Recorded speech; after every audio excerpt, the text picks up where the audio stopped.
میں یہ کہہ سکتا ہوں کہ تقریباً اجماع ہے اس پر کہ یہ رات رمضان مبارک ہی کی ایک رات ہے۔ اس کی دلیل ایک تو یہ کہ القرآن یفسر بعضہ بعضا کے اصول کے مطابق قرآن مجید کے اندر سورہ بقرہ میں یہ واضح کر دیا گیا شہر رمضان الذی انزل فیہ القرآن، رمضان مبارک کا مہینہ وہ ہے کہ جس میں قرآن نازل کیا گیا، اور یہاں فرمایا انا انزلناہ فی لیلۃ القدر، ہم نے اس کو اتارا ہے لیلۃ القدر میں۔ ان دونوں کو جوڑیے تو اس کا ایک لا محالہ جو ایک انیویٹیبل رزلٹ نکلتا ہے وہ یہی ہے کہ یہ لیلۃ القدر رمضان مبارک میں۔ دوسری اس کی تائید ہوتی ہے وہ مشہور حدیث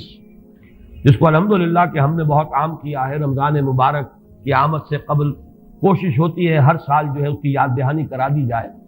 ایک طویل خطبہ جو حضور نے دیا تھا، خطبنا رسول اللہ صلی اللہ علیہ وسلم فی آخر یوم من شعبان، یہ حضرت سلمان فارسی رضی اللہ تعالیٰ عنہ سے مروی ہے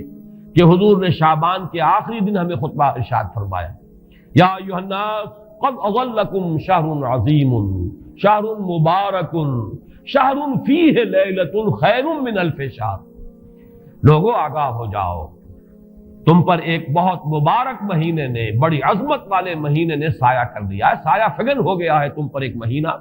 جو بڑی عظمت والا ہے، شہر عظیم جو بڑی برکت والا ہے، شہر مبارک، اور تیسرا جملہ اس میں یہی ہے شہر فیہ لیلۃ خیر من الف شہر، وہ مہینہ کہ جس میں ایک رات وہ بھی ہے کہ جو 1000 مہینوں سے افضل ہے۔ ان دونوں چیزوں کے حوالے سے تقریباً دلائل بھی موجود ہیں، اور ویسے یہ کہ جیسا کہ میں عرض کر چکا ہوں اجماع ہے کہ یہ رمضان مبارک ہی کی ایک شب ہے۔ لیکن رمضان مبارک کی کون سی شب ہے؟ اس پر بعض مفسرین نے تو لکھا ہے کہ 40 قول ہیں۔ چنانچہ صاحب تفسیر مظہری قاضی ثناء اللہ پانی پتی نے، میں نے وہ تفصیل تو نہیں پڑھی، کہ 40 قول نقل کیے، لیکن امام راضی نے جو 9 قول نقل کیے ہیں وہ میں تیزی کے ساتھ آپ کو سنا دیتا ہوں۔ ابن رزین رحمہ اللہ کا قول یہ ہے کہ رمضان کی پہلی شب ہے۔ حضرت حسن بصری رحمت اللہ علیہ یہ ہے تابعین میں سے، اس لیے میں رضی اللہ عنہ نہیں کہہ رہا، رحمت اللہ علیہ، حضرت حسن بصری رحمت اللہ علیہ کی رائے ہے کہ یہ 17ویں شب ہے، یعنی وہ شب کہ پھر جس کے اگلے دن جو ہے وہ غزوہ بدر ہوا ہے، یوم الفرقان۔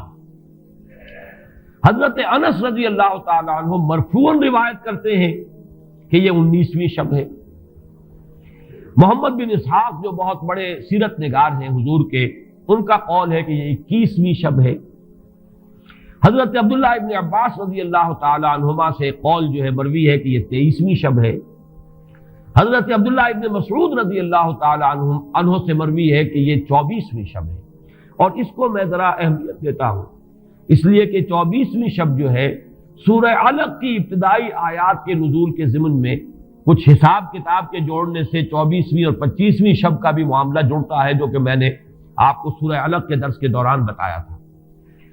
اس کے بعد حضرت ابو ذر غفاری رضی اللہ تعالیٰ عنہ کا قول ہے کہ یہ 25ویں شب ہے۔ اس کے بعد حضرت ابی ابن کعب رضی اللہ تعالیٰ عنہ کا قول ہے، یہ وہ ہے جن کو کہ حضور نے خود فرمایا کہ اقرأہم ابی ابن کعب، قرآن مجید کے سب سے بڑے قاری حضرت ابی ابن کعب ہیں رضی اللہ تعالیٰ عنہ، اور ان کے بھی سینے پر آپ نے تھپکی دی تھی کہ ایک سوال کیا آپ نے کہ سب سے عظیم سورت کون سی ہے، اور جب انہوں نے صحیح جواب دے دیا سورہ فاتحہ، تو پھر یہ کہ اس پر حضور نے تھپکی دی کہ تمہیں اللہ تعالیٰ نے بہت صحیح مناسبت عطا کی ہے علم کے ساتھ۔ ان کی اور صحابہ میں سے بہت سے لوگوں کی رائے، یہاں تک کہ یہ کہا جا سکتا ہے کہ بقیہ اقوال جو ہے وہ شاذ کے درجے میں ہے، اور یہ گویا کہ اگر اجماع نہ کہا جائے تو بہت حد تک اتفاق کے درجے میں ہے کہ یہ 27ویں شب ہے۔ اور اس 27ویں شب کے ضمن میں حضرت عبداللہ ابن عباس سے ایک روایت میں پہلے آپ کو بتا چکا ہوں کہ 23ویں شب، لیکن 27ویں شب کے ضمن میں جو مختلف روایات حضرت عبداللہ ابن عباس رضی اللہ تعالی عنہما سے مروی ہیں، ان میں بھی کچھ لطیف نکات ہیں، وہ میں بعد میں بیان کروں گا۔ اس کے بعد ایک شاذ قول اور بھی ہے کہ یہ 29ویں شب ہے۔ تو یہ گویا کہ 9 ہیں اقوال، جن میں سے بعض جلیل القدر صحابہ کے ہیں، عبداللہ ابن مسعود، ابو ذر غفاری، ابن عباس، ابی ابن کعب، لیکن یہ ہے کہ سب سے زیادہ جو اتفاق اگر اجماع نہ کہا جائے تو 27ویں شب پر ہے۔ اس 27ویں شب کے بارے میں حضرت عبداللہ ابن عباس نے 3 نکتے بیان کیے۔ ایک نقطہ تو یہ ہے کہ یہ پوری سورہ مبارکہ جو ہے سورۃ القدر، اس میں 30 الفاظ ہیں، اور ان 30 الفاظ میں سے 27واں لفظ ہے ہی حتی مطلع الفجر، یہ 27واں ہے۔ اس کے اعتبار سے گویا کہ انہوں نے ایک ربط قائم کیا ہے کہ یہ 27ویں شب ہے۔ ایک بات انہوں نے یہ کہی ہے کہ اللہ تعالیٰ کو وطر محبوب ہے، اللہ وطر و یحب الوطر، اللہ خود بھی اکیلا ہے اور وطر کو پسند کرتا ہے۔ پھر یہ کہ وطر جو ہے اب رمضان مبارک کے اندر اگر وہ وطر شمار کیے جائیں گے تو 14-15 وطر بن جائیں گے، لیکن اس میں چونکہ آخری عشرے کے بارے میں بہت سی روایات جو ہیں ان کا تقریباً اجماع ہو جاتا ہے کہ آخری عشرے میں، تو آخری عشرے میں بھی 5 وطر آئیں گے، 21ویں، 23ویں، 25ویں، 27ویں، 29ویں۔ لیکن حضرت عبداللہ ابن عباس کہتے ہیں کہ 7 کا ہندسہ اللہ تعالیٰ کو بہت پسند ہے، اور بہت سی چیزیں جو ہیں عالم تکوینی میں بھی اور عالم تشریعی میں بھی بہت سی چیزیں وہ ہیں کہ جو 7 کے ہندسے کے ساتھ وابستہ ہیں۔ 7 آسمان ہیں، 7 زمینیں ہیں، ہفتے کے 7 دن ہیں، طواف کے 7 شوط ہیں، سعی بین صفا والمروہ وہ بھی 7 مرتبہ ہے، ادھر سے ادھر، ادھر سے ادھر 7۔ اسی طریقے سے سجدے کے اعضاء بھی 7 ہیں، تو اس سے انہوں نے پہلے وطر اور وطر کے بعد 7 کا ہندسہ، رمضان کے آخری عشرے کی وطر راتیں اور ان میں 7ویں رات یعنی 27ویں شب،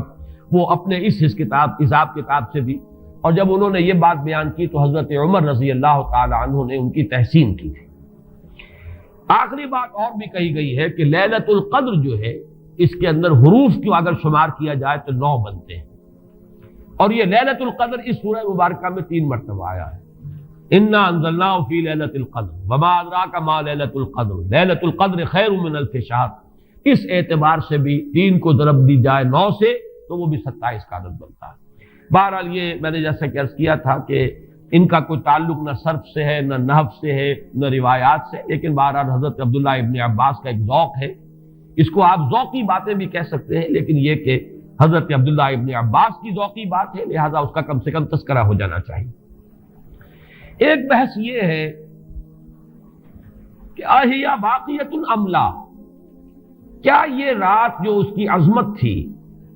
یہ باقی ہے یا صرف وہی رات جو تھی جس میں کہ قرآن مجید نازل کیا گیا وہی عظمت کی حامل تھی؟ انا انزلناہ فی لیلۃ القدر، یا یہ کہ اب بھی ہر سال یہ رات آ رہی ہے تو اسی عظمت کی حامل ہے، اسی قدر و منزلت کی، اسی برکت کی حامل ہے؟